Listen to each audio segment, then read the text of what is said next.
Let's talk about scars. So scars result from injury to the skin, either traumatic, caused by surgery, burns, or acne scarring. Essentially, what a scar is your body's attempt to repair injured skin.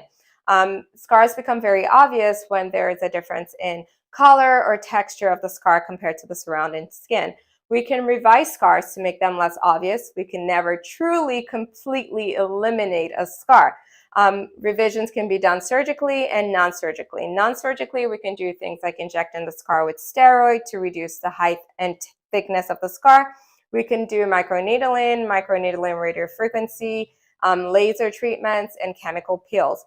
Surgically, we can excise the scar, we can change the orientation of the scar, or we can break up the scar. So in this diagram up here, it shows the relaxed skin tension lines of the face, which is how the face will naturally crease over time, especially as we get older.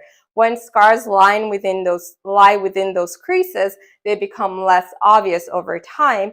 It also reduces the risk of pulling the scar apart and making it widen. So if the scar is not oriented appropriately, sometimes surgically, we can change the orientation of the scar so they lie within those lines.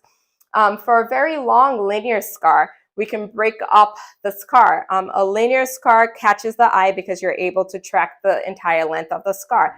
Using geometric patterns, we can break it up so it becomes difficult to track and becomes less noticeable.